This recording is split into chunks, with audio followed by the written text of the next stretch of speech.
Olá, sejam muito bem-vindos a mais um podcast Segredos de Justiça, onde o mundo jurídico vira resenha. E mais uma vez estamos direto da Casa Cor do Espírito Santo.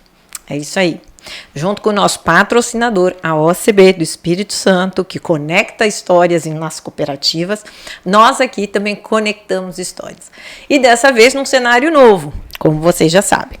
Nosso entrevistado de hoje é advogado há quase 20 anos. Um dos escritórios mais respeitados por aqui. Já foi professor universitário e hoje dá aula de pós-graduação.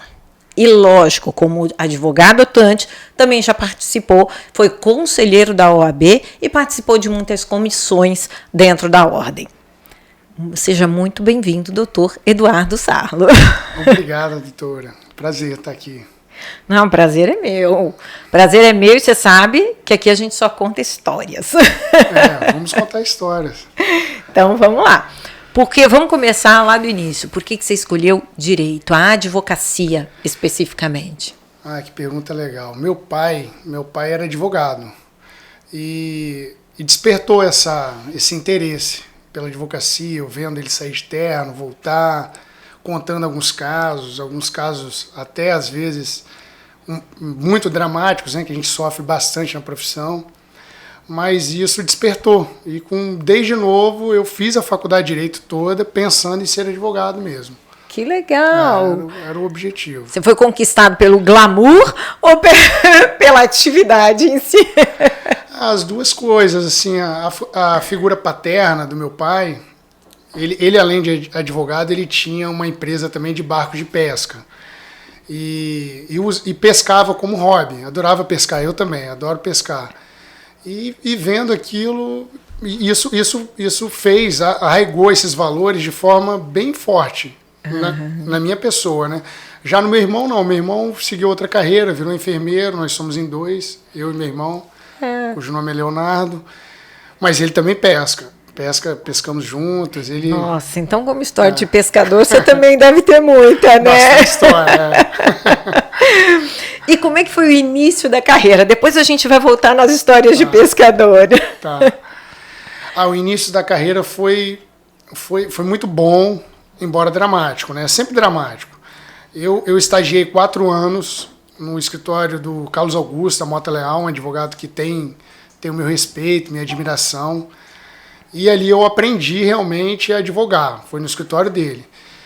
E logo que me formei, e ao passar na prova da OAB, eu resolvi fazer um mestrado, fora, no Rio.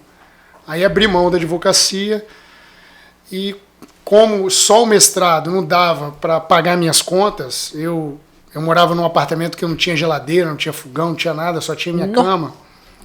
Aí um certo dia eu recebi uma ligação de um amigo meu que, eu tô te indicando para um escritório de advocacia, que eu sempre lamentava com ele, né? Vivia lamentando que não tinha dinheiro para comprar não sei o quê, não tinha dinheiro para nada, enfim. Pedindo dinheiro à mãe, a avô, a tio. Mas e época de mestrado, logo que se forma, é assim mesmo. E logo que a gente se forma, às vezes a gente quer ganhar um dinheirinho, né? Claro. Quer ir pro mercado de trabalho. Aí eu abri mão do mestrado, voltei para Vitória. Você não terminou? Não terminei. Aí voltei para Vitória e ingressei na advocacia. E estou até hoje no mesmo escritório que eu comecei a advogar. Olha, que bacana! Assim, resumidamente, foi isso. Agora o início da advocacia nesse escritório foi interessante também, porque eu comecei advogando na área trabalhista. Aí adoro o direito do trabalho, só que a militância na área trabalhista ela é muito frenética, não dá tempo da gente... Você viu, o processo passou, o processo é muito célere.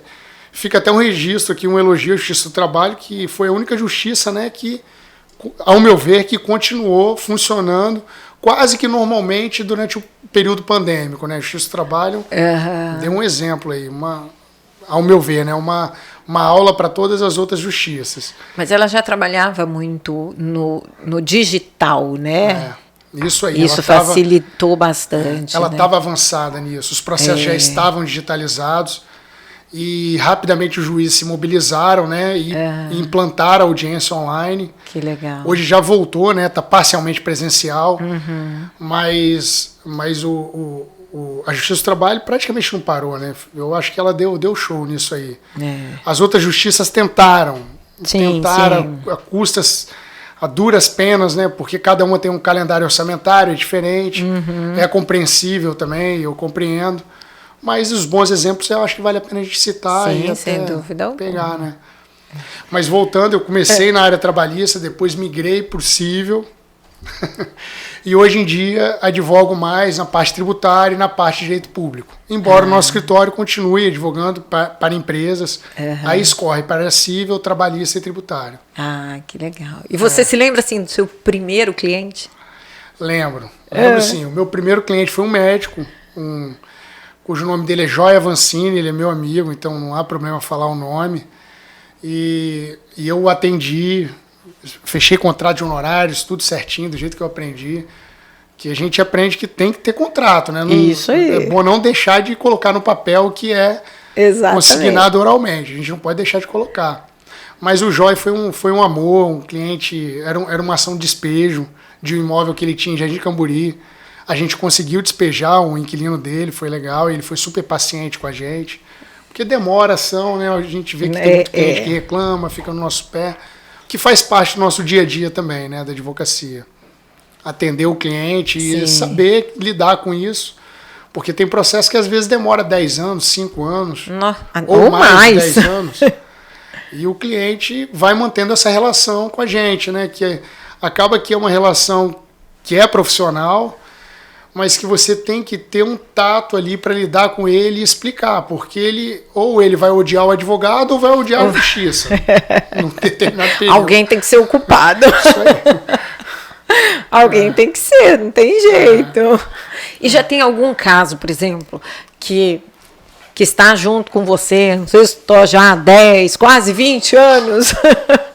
Tem, Carla, tem casos assim. Tem alguns inventários, por exemplo, que a gente Inventário difícil, né? Que se arrasta por mais de 20 anos. Eu entrei como advogado no inventário. E ainda não conseguiu sair ainda dele. Não consegui. Foi o sócio fundador do meu escritório que passou o processo para a gente. E ainda estou nele, e nesse processo ocorre isso. Os clientes reclamam muito da morosidade do judiciário, que não termina nunca. E tem também uma ação emblemática no escritório, que é uma ação contra a Infraero. Não há problema de falar a parte também, é um processo público, corre na Justiça Federal. Esse processo tem mais de 40 anos de existência, corre na Justiça Federal.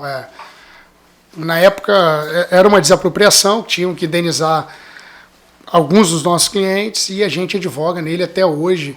Eu acho que eu sou a terceira geração de advogado que está nesse processo, inclusive. Outros advogados já até morreram, os clientes... E qual a perspectiva?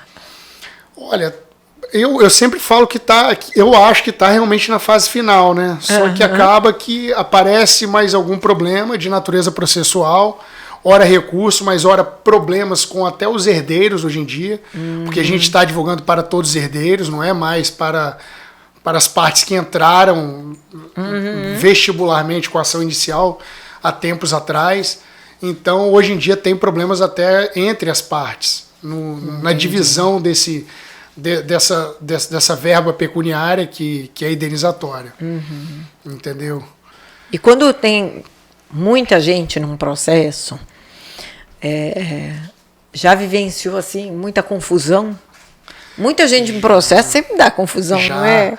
Essas audiências são até interessantes, porque na sala de audiência tem 10 pessoas, aí alguém pede para outra parte não estar, e o juiz que estava conduzido, ele era muito, vamos dizer assim, ele era muito compreensivo, e ele separava, colocava algumas partes na outra sala e outras em outra sala para evitar problema. Porque é uma disputa ali de valores, de cota patrimonial. E esse juiz federal, não lembro o nome dele agora, mas ele foi muito compreensivo com todos os nossos clientes. Agora, entre os advogados foi tudo tranquilo, não tivemos problema absolutamente nenhum. Já teve problema com algum advogado, assim? Já tivemos. De levar para o lado, porque às vezes as pessoas acham que, né, a gente advoga para parte, interesse do nosso cliente. Mas assim, já tive vários problemas assim, mas eu até admiro esses colegas, sabia, Carla? Porque eles são tão aguerridos que eles incorporam o problema do cliente. Isso não é legal para o advogado. Não é legal porque ele acaba vivendo aquilo, ele sofre muito com a dor do cliente. E imagine só se a gente fosse sofrer com todas as dores dos nossos clientes. A gente não vai viver. Exato. É quase impossível. Mas eu admiro esses colegas e já tive problemas com vários que incorporaram a dor do cliente e de forma até assim, inusitada, vamos dizer, partiram para briga mesmo em audiência. Para briga mesmo? E numa audiência, não vou citar nomes, claro, até você me fazendo lembrar, o juiz também entrou no meio dessa briga. Esse colega meu é extremamente litigante, é uma característica dele. Eu realmente, de fato, admiro isso nele, mas tem que parar um determinado momento. Sim, né? Sim. Aí, num determinado momento, eu falei: olha, excelência, com todo respeito, mas eu estou vendo que o senhor também está se inflamando, eu também estou me inflamando, o nosso amigo aqui já está inflamado, mas nós somos técnicos. Se a gente se inflamar aqui, vai explodir, né? A verdade não vai aparecer, a gente vai acabar contaminando o processo. Então, o legal é que a gente forge o nosso emocional, né, para não deixar que isso aconteça, na qualidade de técnicos mesmo do direito, claro, né? Na presença do ato formal ali, que tem a audiência de instrução e julgamento, onde as provas vão aparecendo. Então é importante a gente tentar manter o controle emocional. Embora e quando testemunha mente, dá para controlar também? É duro, mas acontece. Aqui no Brasil, né, mentir em juízo quando você está como testemunha é crime. Aí o magistrado, né, o juiz, ele tem que acariar as testemunhas e pedir para instaurar um inquérito policial ou dar voz de prisão em flagrante para alguém, né, se ele entender que uma testemunha está mentindo. Mas é complicado. Mas às vezes ela mente no seu escritório, né? Aí vai lá e conta outra história. Aí leva a gente a erro, né? Exato. E esse é um problema grave. É um problema grave que a gente conversa com a parte antes. A parte no direito brasileiro pode mentir, né? Só que o ideal é que ela não minta para o advogado. Claro. Para a gente até tentar encontrar o direito dela de forma que ela não se prejudique. Claro. Porque se ela mentir em juízo, ela pode ser condenada em litigância de má-fé. Então o processo toma um caminho que não é legal, nem para a parte, nem para o advogado. Então o ideal é que todo mundo haja com a verdade, né? A verdade ela pode até machucar, mas ela não deixa cicatrizes, eu costumo dizer isso. É o que a gente mais busca, né? É o ideal. Para achar o equilíbrio. Mas em todas essas áreas que você advoga hoje, que lá no seu escritório, tem alguma área que você se identifica mais, que você gosta mais? Olha só, por incrível que pareça, eu adoro direito criminal, embora eu não faça, mas eu adoro. Eu fiz um júri só na minha vida, mas é uma área do direito realmente que é apaixonante, que quando você tem a oportunidade de advogar para uma pessoa que é inocente, e você tem a possibilidade de resgatar essa dignidade para ela, dela não carregar a culpa imposta pelo Estado, e de fato ela é inocente, é muito interessante. Eu faço isso no criminal fiscal, no criminal tributário, mas é um processo muito frio, muito gelado, porque é um processo que desafia base documental. Sim. Não é aquele criminal clássico, né? Mas eu adoro o direito criminal. Que legal. Bacana. Já se emocionou assim com alguma causa? Eu já me emocionei, me emociono até hoje. É mesmo? Eu acabo tentando separar essas dores, como a gente falou antes, dos clientes. Claro. Mas eu me emociono, eu vibro. Eu acho que a gente tem que vibrar, né? Não só os advogados. Acho que qualquer profissão, quando a gente alcança uma vitória, é muito bom a gente vibrar e contagiar os colegas, participar daquilo. Porque queira não, quando a gente exerce a advocacia, a gente está sempre em embates. Sim. Eu não tenho inimigos, mas eu tenho adversários, eu tenho ex-adversos. E quando a gente ganha, é muito legal, é muito bacana. E eu vibro, sim, me emociono. Já tiveram causas que eu me emocionei, de fato. Que bacana, que bacana. E você também deu aula em graduação e pós. E como é que é seu relacionamento com os alunos? Eu adoro dar aula, cara. O meu contato com o magistério, ele começou na graduação.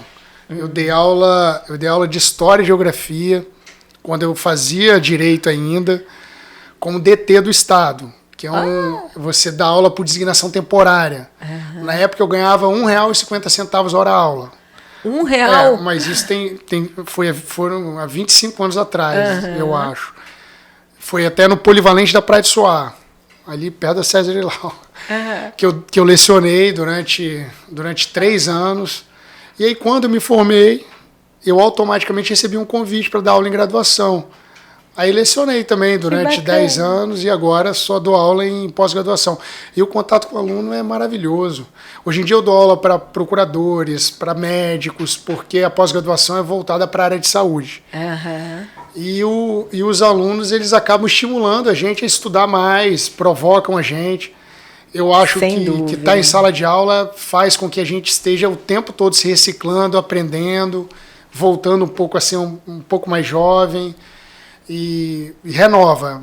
Eu acho que eu não quero largar a sala de aula por conta disso, para ter contato com a academia mesmo. E assim, tem alguma história de aluno que tenha te marcado em algum momento? Alunos que viraram amigos mesmo?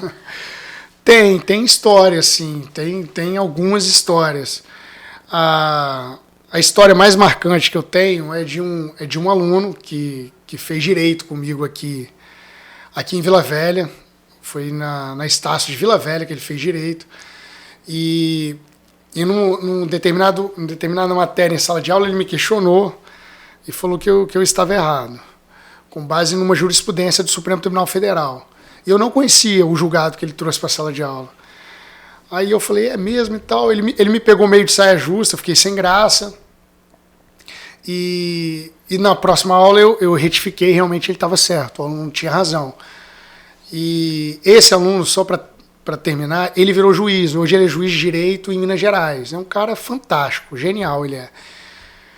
E esse questionamento que ele me fez em sala de aula me fez mudar o início de todas as minhas aulas. Quando eu começo a aula, eu costumo dizer o seguinte para os alunos: olha, não existe verdade absoluta.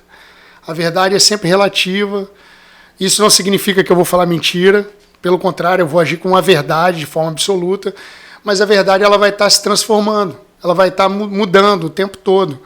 Então vocês fiquem à vontade para me questionar, para falar, para eventualmente, se eu falar alguma coisa que esteja errada, me corrigirem, porque eu também quero aprender com todos vocês. Então esse aluno, o nome dele é Denis, inclusive, ele trouxe essa mudança, uma mudança de vida, né? Até. Você sabe que eu sempre falei para aluno que é na sala de aula que muitas vezes aparecem as teorias, né? As interpretações. Eu falei, vocês busquem aí o fundamento e venham me convencer que a gente vai debater.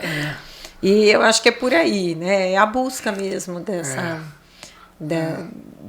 desses posicionamentos, porque tudo muda. Tudo né? muda. Por exemplo, hoje a gente vive uma revolução tecnológica. Né? Rede social, inclusive você tem uma rede social bastante ativa também, né? Como é que você vê o direito na rede social? O direito, ele tá ali na rede social. O direito é uma ciência humana, né? Por isso que ela se transforma o tempo todo. É extremamente subjetivo o direito. Não tem como a gente rotular a ciência jurídica, porque hoje em dia, no ambiente virtual de rede social, podem ocorrer crimes, podem ocorrer danos de natureza civil. Então, eu costumo até dizer para os meus alunos que em rede social a gente só fala o bem. Eu não gosto de falar mal em rede social. Óbvio que você pode eventualmente protestar, fazer uma declaração um tanto quanto amarga às vezes. Externar uma opinião mais dura. Dura, pode, não há problema. Mas o ideal é que realmente você só fale o bem, porque é um ambiente que você não tem como controlar. É incontrolável a rede social. Não, sem dúvida. Não, mas assim, duas coisas que as pessoas sempre querem saber. Rede social traz cliente? Olha, a rede social, doutora Carla, ela pode trazer cliente. Não significa, ao meu ver, né? Eu estou estudando isso, inclusive, no meu mestrado. como que a rede social, não só a rede social, outras alavancas podem fazer com que advogados captem cliente. É uma das perguntas que eu faço na minha dissertação. Mas pode ser que dentro de um determinado segmento advocatício ela não traga. Por exemplo, no meu, que advogo para empresas, ela pode, ao meu ver, fidelizar o meu cliente, a rede social. Agora, trazer novos negócios, eu não acredito. É o boca a boca mesmo que traz, que vai me indicar. Agora, uma advocacia, vamos dizer, uma advocacia de massa, que você vai advogar contra bancos, contra órgãos públicos, que depende de uma captação de massa. Talvez a rede social possa, sim, trazer clientes. Entendeu? Só que o prestador de serviço, todas as pesquisas levam a crer que o boca a boca é a maior fonte de captação que existe. Isso quer dizer o seguinte, você tem que trabalhar bem para o seu cliente para ele levar o seu nome e propagar a sua advocacia, que aí vão vir outros clientes. Exatamente. E agora vamos falar um pouquinho da participação na OAB. Você já foi conselheiro, já esteve à frente ou participando da comissão de prerrogativas. Como é que foi isso? Conta pra gente, porque ali tem história, imagina, né? Tem muita história. A comissão de direitos e prerrogativas foi um negócio até um pouco romântico. A gente há mais ou menos uns 13 anos ou 15 anos atrás, eu e mais 2 colegas sofremos uma perseguição por parte de um órgão público muito poderoso aqui no estado. Não aconteceu nada, graças a Deus, porque a gente teve a sorte de se deparar com autoridades públicas sérias, honestas, mas a gente chegou a ser ameaçado de ser processado criminalmente, enfim, algumas ameaças realmente vieram. E aí eu procurei a OAB para me ajudar nesse momento, porque a Ordem dos Advogados, nesse momento, ela pode funcionar realmente como uma entidade para salvaguardar os direitos e as prerrogativas do advogado e zelar por ele na qualidade profissional. E aí eu me dispus também a participar da Comissão de Direitos e Prerrogativas e ali nasceu o contato com o sistema OAB. Comecei fazendo parte da comissão, depois, com o tempo, me tornei vice-presidente de comissão de Direitos e Prerrogativas, depois conselheiro, diretor de prerrogativas também, e fiquei, acho que na Comissão de Direitos e Prerrogativas por aproximadamente uns 12 anos, ou mais. 12? Então conta alguma história que você lembra. A história... Não precisa mencionar nomes, não. Não, mas... não vou mencionar. De chamar, assim, gente, né? de ir em audiência. É muito legal. Defender o advogado é muito legal, gente. Vale muito a pena. É um serviço assim que é uma doação. Você não recebe absolutamente nada em troca. Tem muita gente que nem sabe realmente dessa fase da minha vida, porque a gente acaba prejudicando a família, os próximos, o escritório. Então, todos os meus sócios reclamavam intensamente. Tinha que parar assim no meio e madrugadas a fio.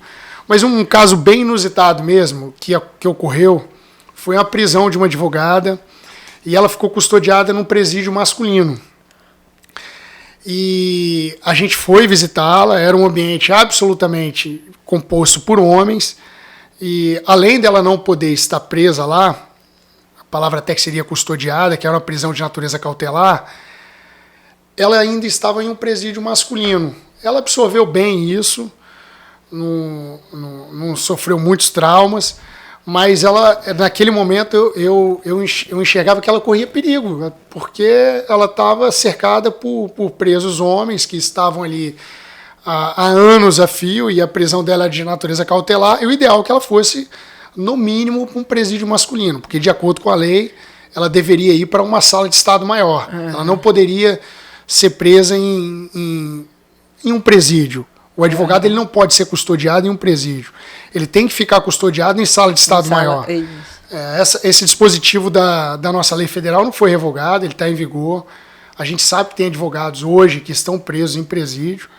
Eu entendo que isso viola a lei, viola Sim. a Constituição Federal. Sem dúvida. E esse caso foi bem dramático e a gente conseguiu a liberdade provisória dela, que ela ficasse presa em regime domiciliar, porque o presídio realmente não era condizente com o ambiente. Não tinha sala de estado maior também, que é um ambiente que o advogado tem que ficar custodiado em regime cautelar.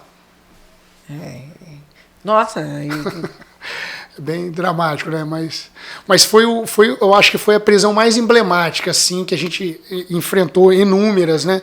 E a busca e apreensão também é um ato covarde. Isso eu gostaria até de falar. Muitas autoridades públicas se valem de uma medida de busca e apreensão em escritórios de advocacia ou em casas de advogados para exatamente constranger o colega. Porque a medida de busca e apreensão, por exemplo, em uma residência, em um prédio que o advogado more, que tem ali 20 vizinhos, 30 vizinhos, ele vai ficar certamente manchado ali e vai querer mudar de casa. Então, a medida cautelar de busca e apreensão para se apreender documentos ou equipamentos que estejam ligados a crimes, a autoridade pública ela tem que pensar muito se isso vai trazer para o processo a verdade. Porque 99% dos casos, 99%, isso através de pesquisa mesmo, somente 1% gera condenação. 99% os processos é de absolvição ou não tem condenação. Olha só. Então as buscas e apreensões são atos covardes mesmo, que eu enxergo contra advogados e até contra outras pessoas de bem também, que não deveriam passar por isso. Bem colocado, doutor. Bem colocado. Agora vamos contar uma história de pescador. Antes da gente ir para a parte final da entrevista. Pescar é muito bom.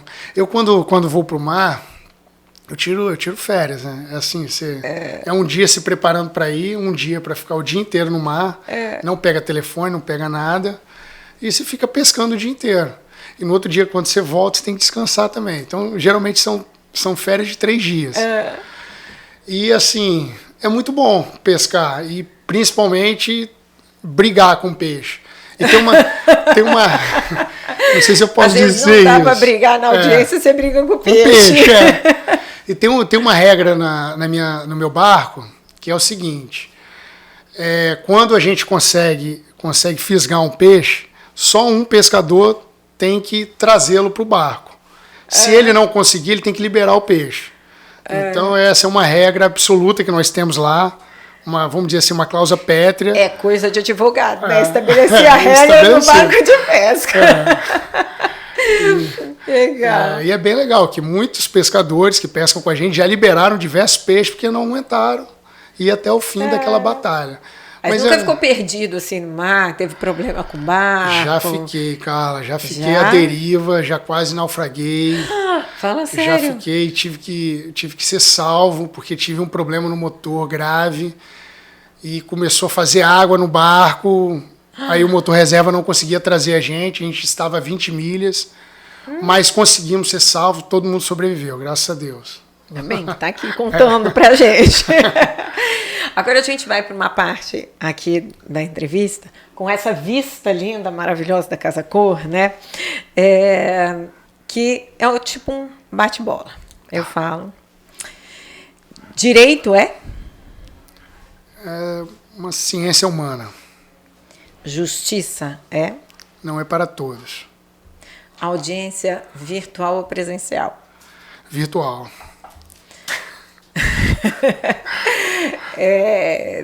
Processo eletrônico ou físico? Eletrônico.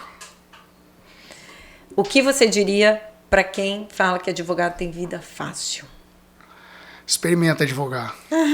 Não é fácil. Nunca comece uma sustentação oral com?